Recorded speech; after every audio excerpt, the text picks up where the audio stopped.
This is the European edition of Breaking Banks, the world's #1 fintech podcast and radio show. We bring you the European unicorns, startups, founders, regulators, and leaders innovating the rapidly evolving fintech scene today. A truly localized podcast with both English and local language content, with some of the world's most well-known hosts and influencers in the fintech sector globally. Join us every week as we explore what makes the European Union a phenomenal proving ground for many of the fastest growing fintech plays in the world today. Okay, let's roll.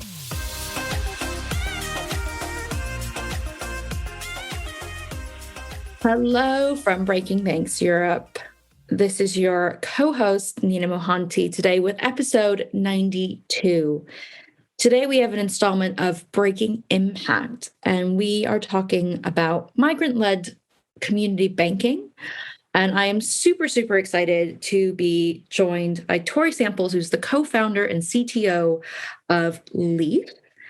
How are you doing, Tori? I'm doing well. Thanks so much for having me today. Thank you so much for being with us. You are sitting in Kigali, so we're very, very excited that you could join us today. We're going a little bit off piece, not the usual European focus, but all the same, more of a global focus, I think. So to start out, it would be wonderful if you could tell our audience a little bit about yourself, Tori, and kind of what led you to where you are now at Leaf. Sure, happy to. Well, and thank you again for having me and for allowing me to share a little bit about what we do at Leaf Global Fintech. So Leaf is a digital wallet that helps refugees and migrants primarily to move their money from one place to another and to store it over time. And we noticed that this was a problem because, unfortunately, the global migration crisis is growing, and refugees and migrants still don't have many digital financial services options. Banks often will not serve them. Money transfer companies are quite expensive and aren't very convenient if you don't know where you're going or when you're going to get there. Mm-hmm. So we developed Leaf to solve that problem, in addition to just the physical risks of anyone carrying cash across borders. We did start with refugees and migrants, thinking about that use case where someone was physically moving from one country to another. But we soon realized that refugees aren't the only ones with this problem. So it also applies to cross-border traders and students, travelers, anyone who is faced with the challenge of moving money across borders without paying through the nose to do that. It touches on a lot of my background. I've been in and around refugee communities for about 15 years before starting Leaf, mostly in the US. And unfortunately, I've seen exactly what happens when someone is forced to leave their money in their country of origin and they don't have an option to bring it with them. So it's a very personal thing for me, but also very exciting on the professional front. I'm a data architect and database designer. So getting the chance to work with new technologies such as blockchain to make all of this possible for a population that historically hasn't had access to those types of services is very exciting. That is amazing. And as I mentioned earlier, I am such a fan of the work that you are all doing with Leaf. And I know as well firsthand the positive impact that you are having. I think the most recent estimate from the UN is that there's 82.4 million displaced people around the world. And I think it's worth grounding ourselves in current events and perhaps contextualizing that right now in this moment. I barely slept last night. I was thinking about the current situation in Afghanistan. I am originally from California, as you can probably tell from my accent.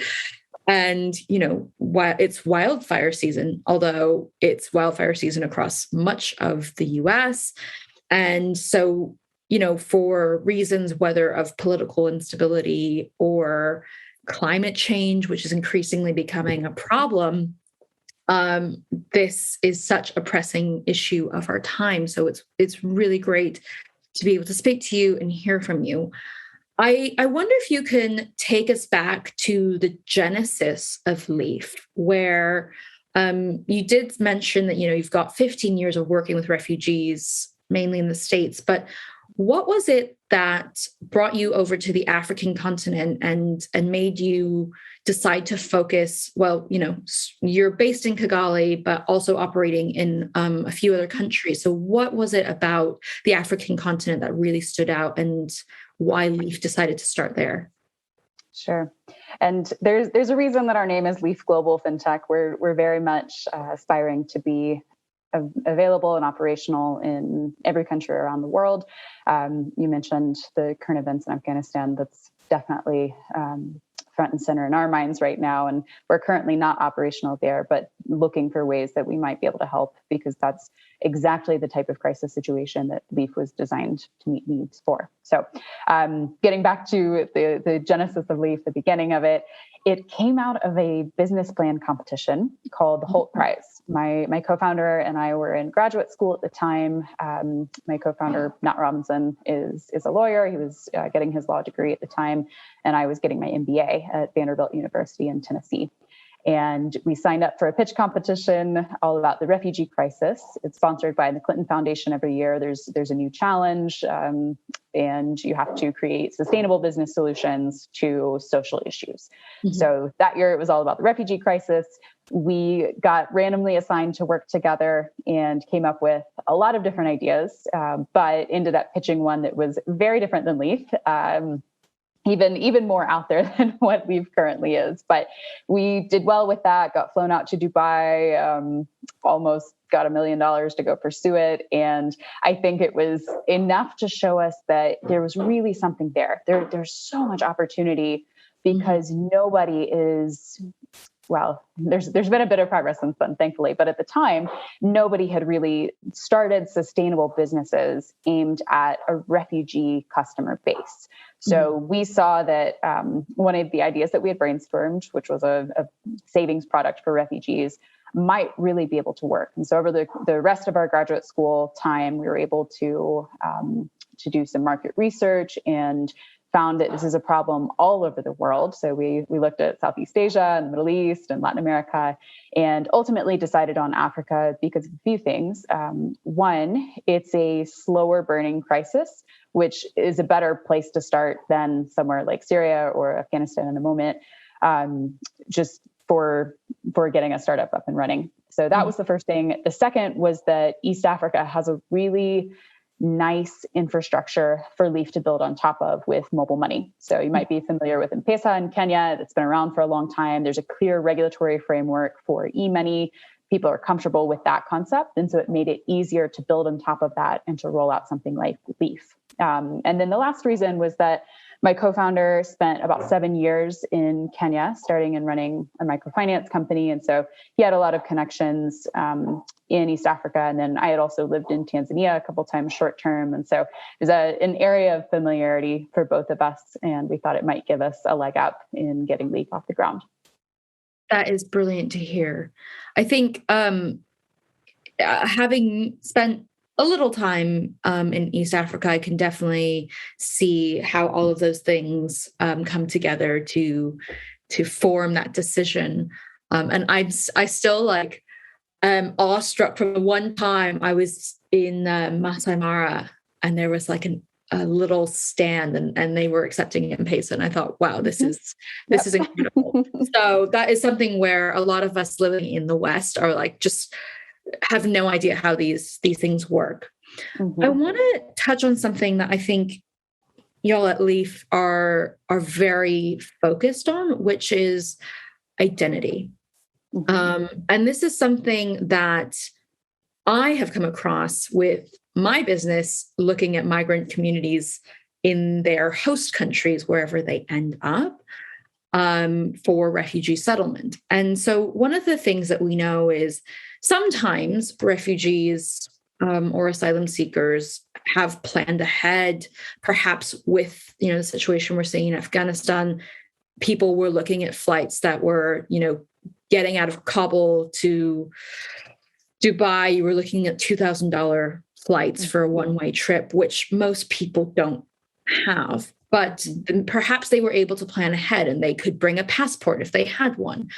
But oftentimes as well, you're looking at people who are immediately displaced because of of a fire. And so identification documents are destroyed, or they just suddenly have to flee like that overnight. And you don't really have the wherewithal to think, right, okay, I'm going to, pack all of these important documents in my birth certificate the way that you might if you were willfully moving to a new country. So I wonder how you thought about identity verification, and how that plays a role in Leaf's current product offering. Mm-hmm. It's a big challenge globally. And of course, you see that for anyone. I have a lot of friends and colleagues that have moved to Europe in very privileged positions and still struggle to get a bank account. So it's definitely not constricted to just refugees and asylum seekers, but I think that the burden of proof is often even higher for them than someone who's moving in a position of privilege, which is just a double slap in the face on top of everything that they've lost. So it's definitely a challenge, and there's no way around it. If you're able to prepare, that is, of course, the best position to be in. You only have a second to grab something. An identity document would probably be best. But many of our customers they've lost a lot of their identity along the way. So most of our customers, I would say, have some sort of identity document, but it might not be valid. It might not be government issued. It might be something like a school ID or, the equivalent of a library card that might have your name on it, but not a picture. But it might have an address, or it might have been issued by some institution back in the day. So we try to make our solutions as flexible as possible to address the entire range of identity and different documented forms.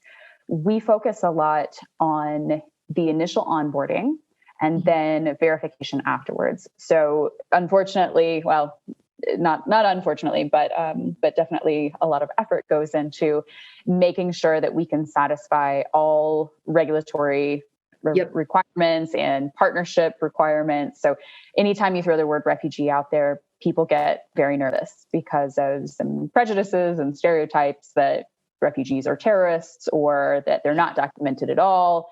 And so we have to address that. And unfortunately, that does mean that we have to be pretty conservative, especially at this stage of Leaf in opening accounts for people. So we do go through a full KYC process. We're able to run names through all of the international databases to make sure that they're not on any of the watch lists or sanctions lists, anything like that. So there is that initial burden of we have to have some form of identity document.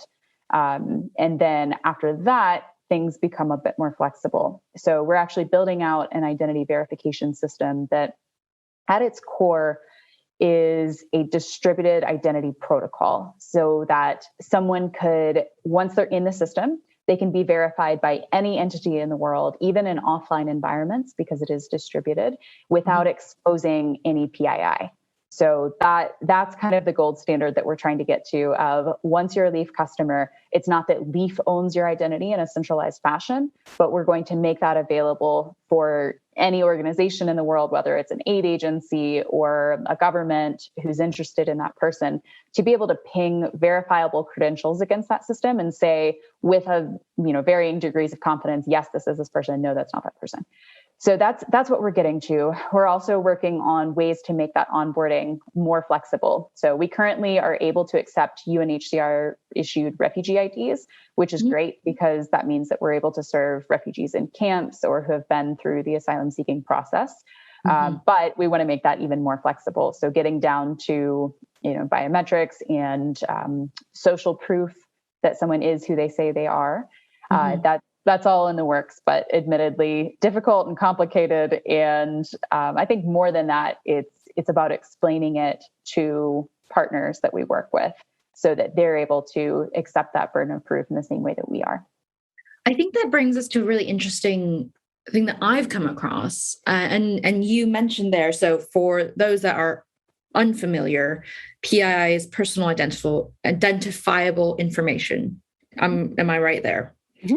Yep. Okay. And so when we're talking about PII, it's not just from a regulatory framework, but oftentimes when we're talking about displaced people, refugees, asylum seekers, in my experience, oftentimes there's a huge concern from the person, him or herself, themselves, where they are fearful of being tracked down, especially if fleeing a political situation, for example. I've worked with a lot of settled refugees here in the UK who do not wish to have their photos shared, do not wish to be, part of a case study. Names are changed to protect their identity because there is such a fear of being found out by whatever it was or whomever it was they were fleeing from their home country. And so I think there's a certain aspect of trust there that comes with it, because especially for you at Leaf Global, you are bringing on this identity. You're bringing on something that's very important to them in terms of moving money around.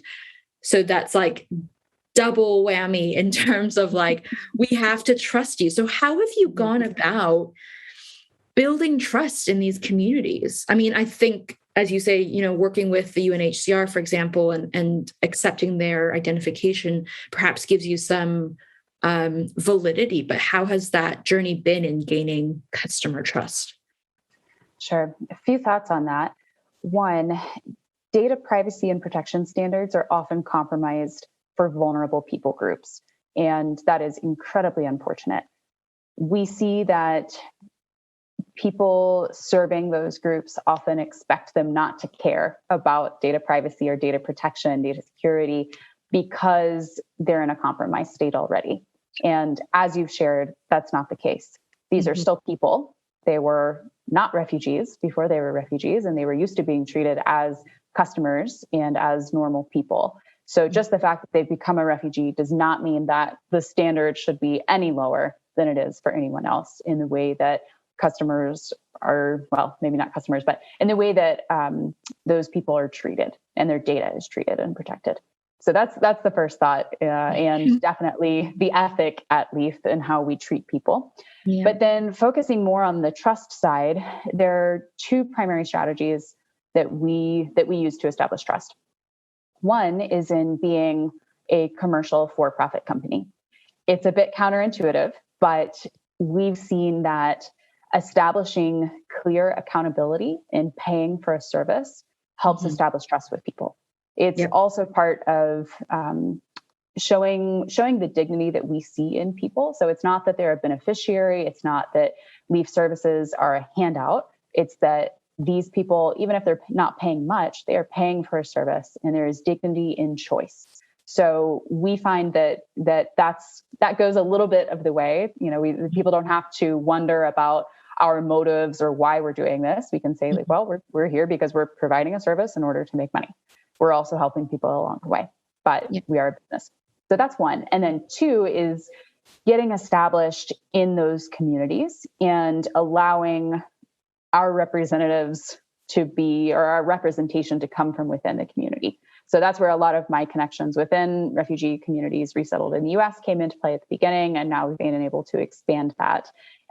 One thing that has been really fun is to actually hire people within refugee and migrant communities to be informal sales agents for Leaf, so that the words coming out of their mouth are their own, and they're able to represent Leaf to their community in a way that makes sense to them. So basically anyone with a smartphone can do this. It's not that they're our employees. It's kind of an Uber driver-like model where anybody with a smartphone can help other people register for Leaf, and they're able to make a commission on that.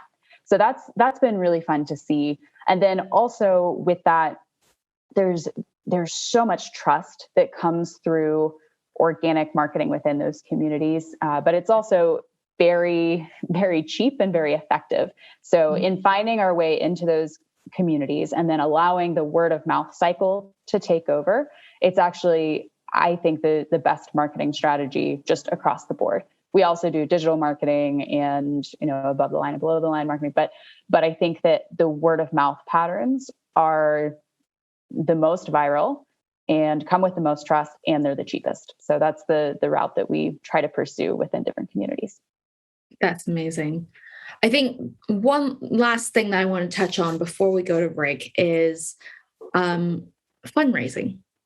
So this is always kind of the elephant in the room. And your point earlier about the fact that you're a for-profit company is something that I myself have come up against quite often, where for many institutional investors, for angel investors, they perhaps look at refugees or the plight of migrants as being charitable.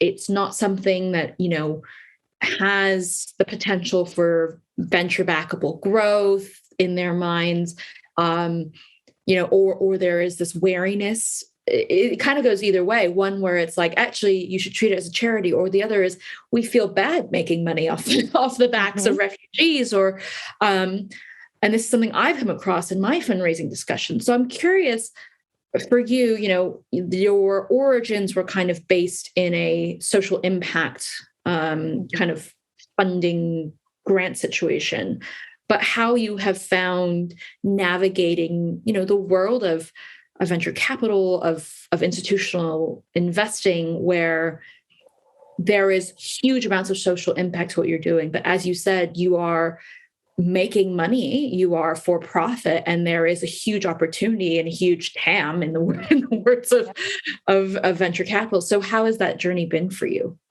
It's a conversation that we have almost daily.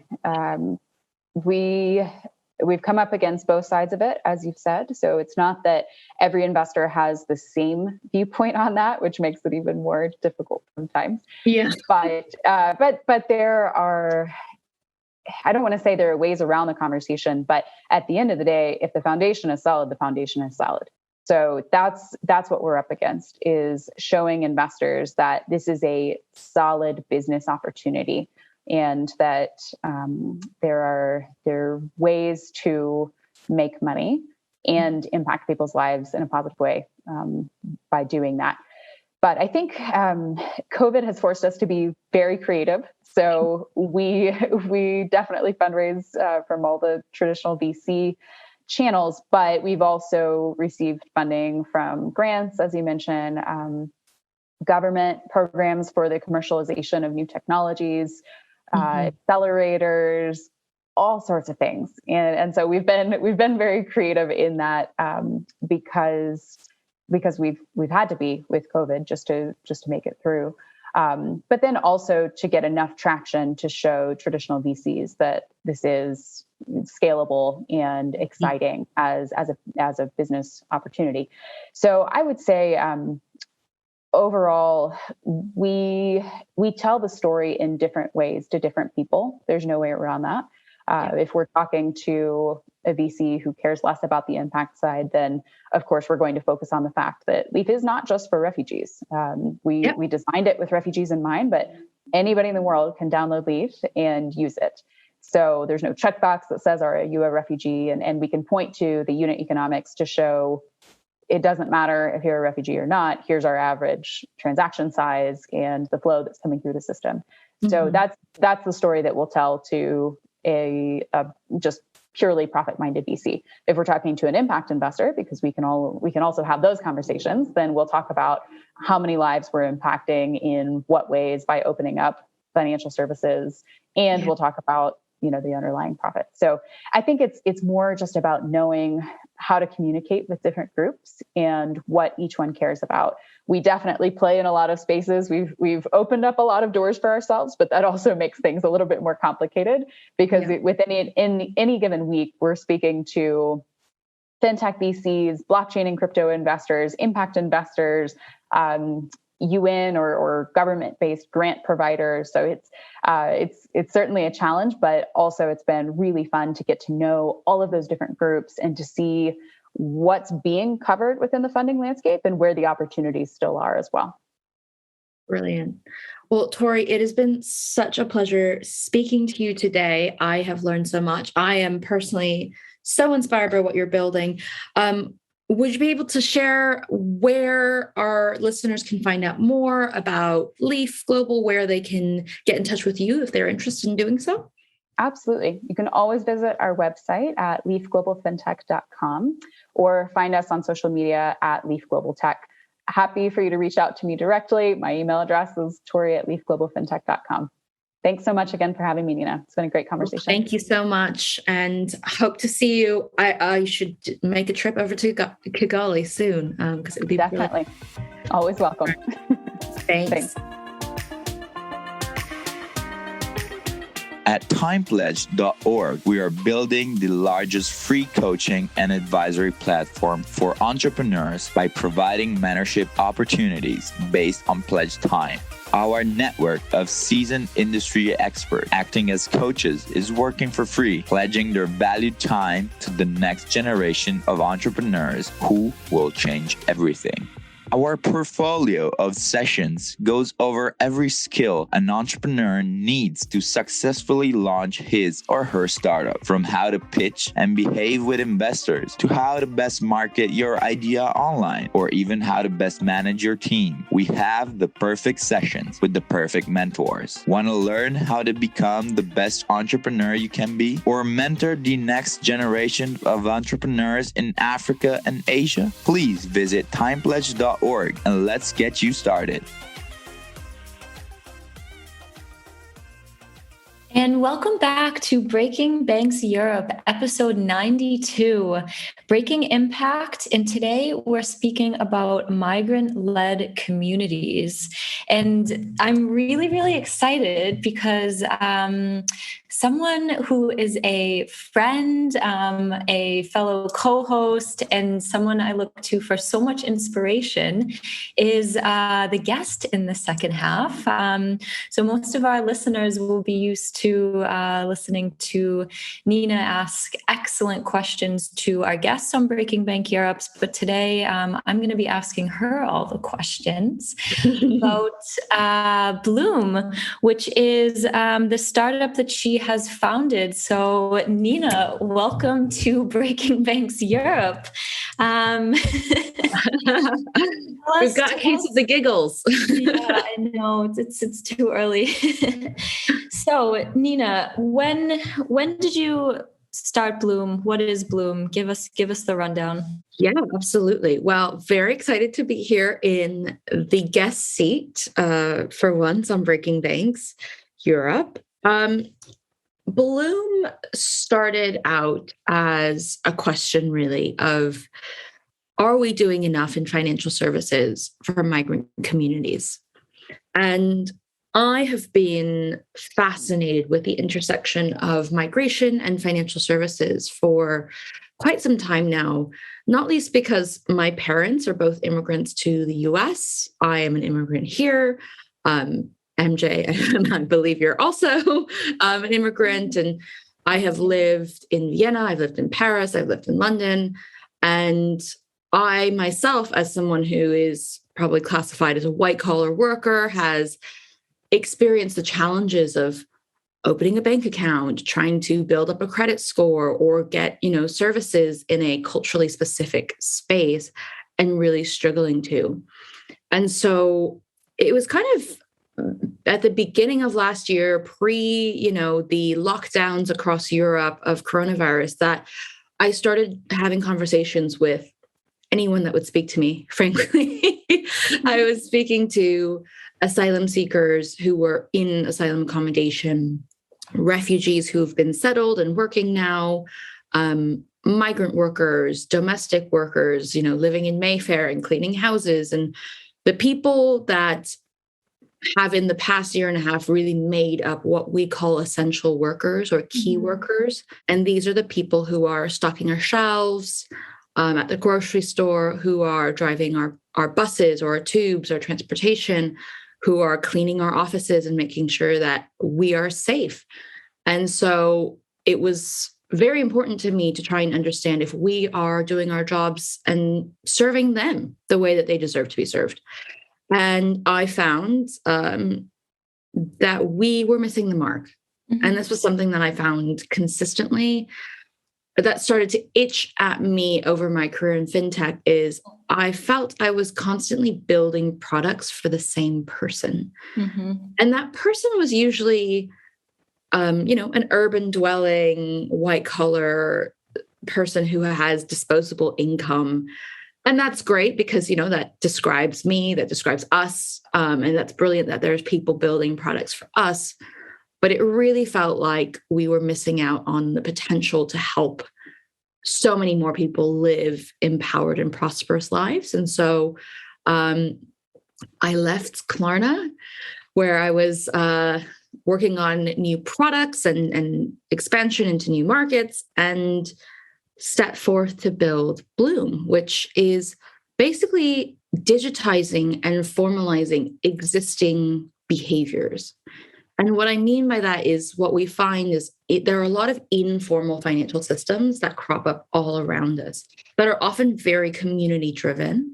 Mm-hmm. And you can think of them as small as a family all pitching in to send someone off to uni, or, pitching in for someone to go home, or something that my dad would do often is, he'd take a bunch of stuff back to India for people for them and arrange for that. And often it's centered around community. So what we're doing is taking these behaviors, these informal systems, and digitizing them and formalizing them. Cool. I mean, I think that it sounds... Yeah, I mean, there's so many facets that I find really interesting and incredible. And I think, from my experience, dealing with more European-based fintechs and banks that are looking to expand, it's always, even though we're, living in, I'm living in Europe, you're living in the UK now. Each European country, there's different nuances and everything. So I think that's really the epitome of a customer-centric solution, and looking to take the, informal and community-based banking products and services and offer those to folks that are, living in. Are you just offering Bloom in the UK initially, or? Yeah, so we are currently looking at getting set up and regulated in the UK. Mm-hmm. We are very much looking forward to a future where we're more available on the continent. And this is something that I often wax lyrical about. MJ, you're used to this, is, especially given the current events, what's happening in Afghanistan. There was a giant earthquake in Haiti recently, and there's now, a tropical storm headed its way. And we know with climate change that there's a lot changing, and people from the global south are fleeing and disproportionately are ending up in their neighboring countries. But those that are able to are often coming to Europe or coming to the UK, whether that's because they have familial connections here already, or because of colonial ties, and perhaps they speak the language. Yeah. So there's lots of reasons why we want to look onto the continent. We know that, under the leadership of Chancellor Angela Merkel, years ago, there was a huge intake of Syrian refugees during that crisis. And there's large swaths of people across Germany, France, Spain, Italy that could definitely benefit from having tailored products for them. Yeah, definitely. And I mean, so how are you taking these informal kind of ways of banking and financially supporting the community and making that, is it app-based or? Yeah, so what we're doing is bringing it all together into something that is accessible. And when we talk about accessibility, I think that's a huge part of financial inclusion that we often don't talk about. And we kind of go, okay, we've given everyone a bank account. Mm-hmm. And so all is well. And they're financially included, end of story. When really there is so much more that goes into financial inclusion, including financial accessibility. So, for example, when we talk about financial literacy, oftentimes in the UK, and I'm sure on the continent, the literacy part, as in literacy in a common language like English or German or whatever, is a huge barrier. So if you have a new migrant who speaks a little bit of English, but let's face it, is not prepared to read T's and C's of your app in English, that can be a huge barrier. Something like signing up for a loan can suddenly become quite tedious and frustrating and challenging when you don't understand what a word like APR means, or an acronym like APR or interest or financial ombudsman. What do all these words mean, So one is the language barrier, which is why we have been working with some brilliant translators to make sure that any of our financial literacy content is translated into as many languages as possible. Yep. But also things like making sure that it's accessible both in the app format. So we know that, for example, migrant communities disproportionately are Android users. Yeah. So maybe contrary to the Clubhouse debacle, where it was only available for iOS operating system, for Apple phones, what we were looking to do is to be Android first and build it out that way. Another thing we're taking into consideration is a large swath of the communities we aim to serve is Muslim. Mm-hmm. And so for those communities, it's really important to have Sharia compliant financial services that is in line with their faith. And oftentimes they're kind of unable to participate where they would perhaps like to because it's not something that's in line with their faith. And so we're making Bloom Sharia compliant by default, which can be a bit shocking as we're not actively trying to brand ourselves as an Islamic bank or an Islamic, finance provider, but we're just doing it as a default so that we can increase the pie. Yeah. And obviously that doesn't matter to someone who's, say, a Nigerian Pentecostal Christian, but for them, it's just a matter of it being ethical and sustainable. But that really makes all the difference for someone who is Muslim. So really looking at accessibility from lots of different angles. Yeah. And I mean, I think from the majority of Islamic banking fintechs in Europe that I've seen, I mean, there aren't so many of them, but, it doesn't seem that accessibility and focus on financial literacy is there. It's, almost, okay, let's take a Monzo and a Starling and make it Sharia compliant. And it doesn't, it seems that it's, again, I don't want to say targeted for the same people, but for, white collar workers, people, that are, have been established here and may have came here, out of, their own will rather than, circumstances that have forced them to come here. Mm-hmm. So how big is the opportunity then? Well, this is something that I think I come back to all the time, in that when people think about Bloom and our target market, we are often talking about perhaps lower income individuals, or what we would perceive, I should say, as lower income individuals. And we think of perhaps brown and Black communities. And so oftentimes the immediate reaction from potential investors, from people that I speak to about what we're building is, oh, well, it's a charity, And there isn't that big of a market. But we know from current events that actually that TAM just keeps growing, unfortunately. But what we've done recently is actually model out the population growth. And one of the things that we found is both on the European continent and in the UK, the natural population is declining. Mm-hmm. And in fact, the only thing that's contributing to population growth over the next 20 years is migration. Yeah. So in large part, this is due to the fact that, you've got, recently coronavirus, unfortunately, but then as kind of the baby boomer generation starts to get older and starts to pass, which was a large, obviously, demographic following World War II, we aren't at replacement fertility, or what it's called, to replace the people that are leaving us. And so the biggest contribution to growth is migration. And so what we're looking at by the year 2030 is, 83 million migrants across Europe. Yeah.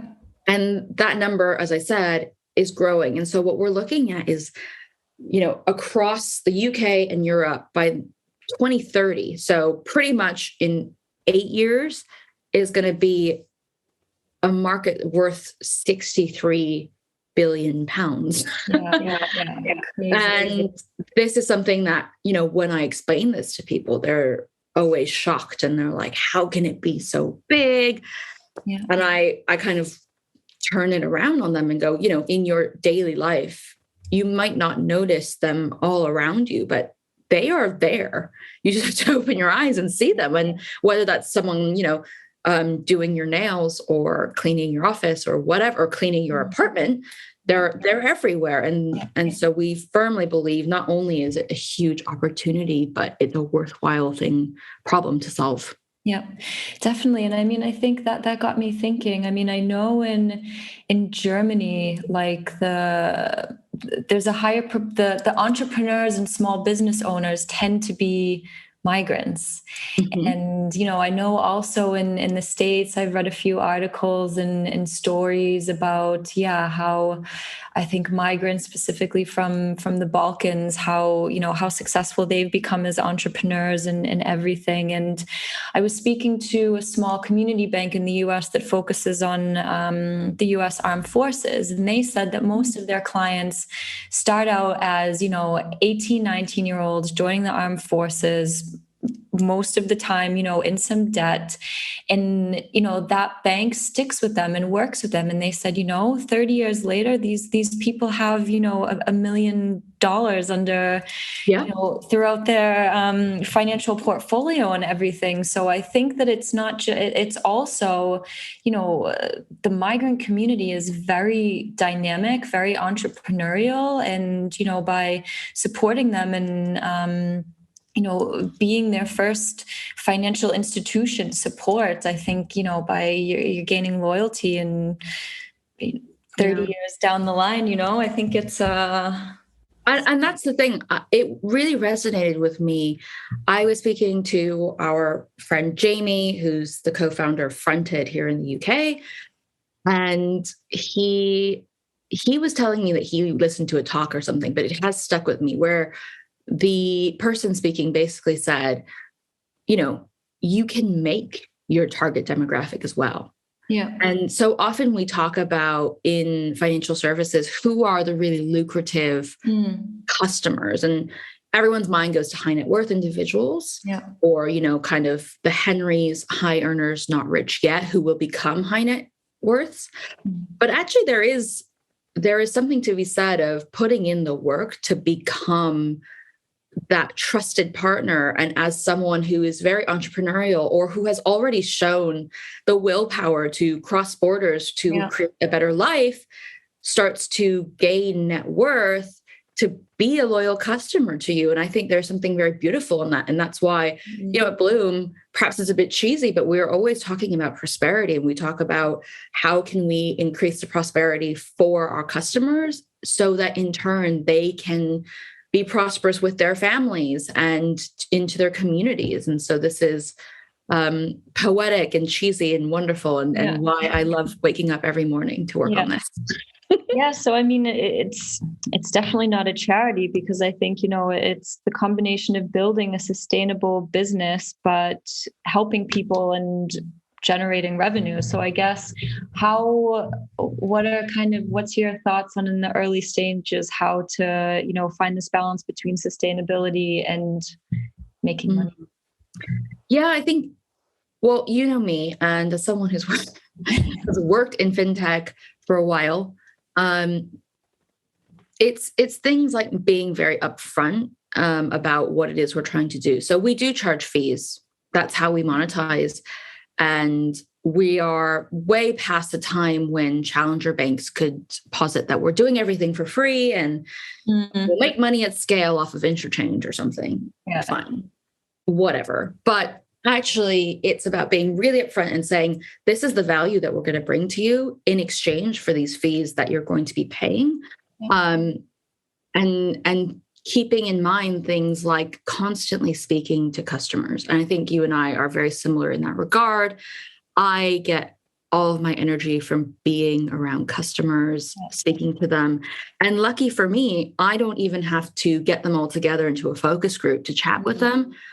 I can just go down to the market or go to Brixton and have a chat with a small business owner, with someone sat next to me on the bus, and ask them about how they're finding things in financial services. So in that regard, I'm very lucky to have a constant feedback loop. Yeah. And I hope that, once we're regulated and launched, that this, well, hopefully will mean that it will be a very robust and valuable product. Yeah, I have absolutely no doubts.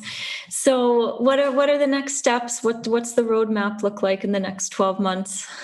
Yeah, so we are about to embark on a fundraising journey, but right now most of the work has been done working with the regulator, who have been wonderful, making sure that we are keeping customers and their protection at the front of mind, as always. Yeah. We're doing a lot of community building as well, and this is kind of counterintuitive for a lot of institutional investors, where I read somewhere that half of the money raised by B2C companies is basically going straight to Google or Facebook ads. And for us, obviously that adds to the cost of acquisition, but for us, we are looking at a very different approach, and blame my Obama days perhaps, but we're really taking a grassroots approach and getting to know, whether it's housing associations where these people are actually living, or charities that they work with, or, going to meet faith leaders in various communities. So that is a big part of what I spend my time doing. And then, of course, starting to build everything and put it all together so that once we're regulated, we're able to launch and get into as many hands as possible. Nice. Well, I'm really excited to see how everything comes into place in the coming months. And I'm sure all of our listeners and everyone in the fintech community will be watching this closely. So where can our listeners find out more about Bloom? Yeah, so you can find more about us on Twitter at Bloom_money_ or at bloommoney.co. Or you can find me on Twitter as well at Nina Mohanty, and I'm always happy to chat about all things financial inclusion and Bloom. Cool.